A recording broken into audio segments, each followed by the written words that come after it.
A few days ago, I deleted my Instagram. I know, as a millennial, that sounds really weird. But the more I sit with it now, the more I realize how much I needed it. How much better I feel right now. And I think a lot of people would actually benefit from it too. So it started around Christmas last year.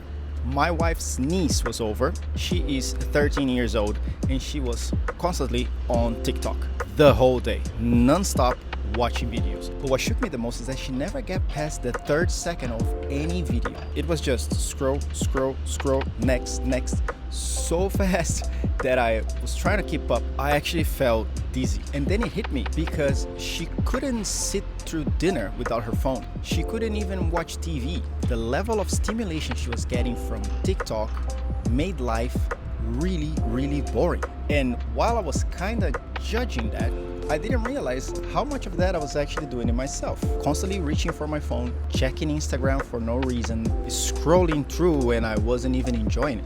So I got the same people, the same content, same ads over and over again. And for some reason, I was always going back to it. And at some point, I had to be honest with myself, I was addicted as well. So I started paying a little bit more attention of how many times I was reaching for my phone for no reason. I checked the time and checked how much time I was actually spending on it. So I started paying attention. And it's funny because you think you might be in control, but my challenge to you is next time you're in your car and you're not driving, how long can you go without touching your phone? If you're waiting for your doctor's appointment, can you just sit there and do nothing?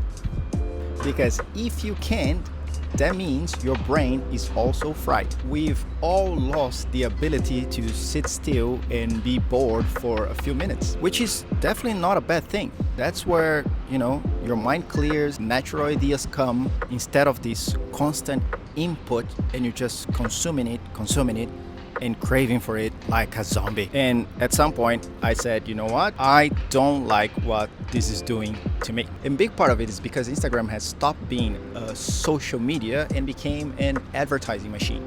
And especially if you live here in Dubai, you already know.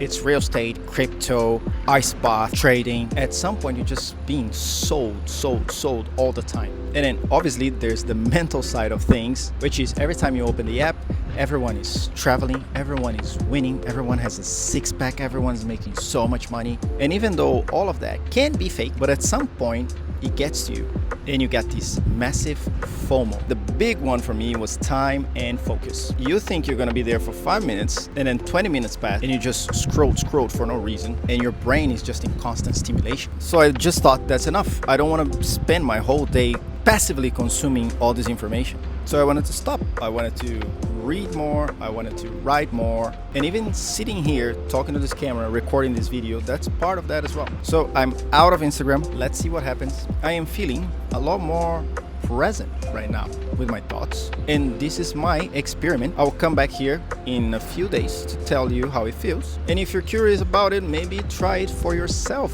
my fellow millennial friend. You might be surprised.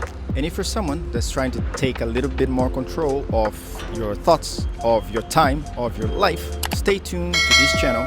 Thank you for watching until here and see you in the next one.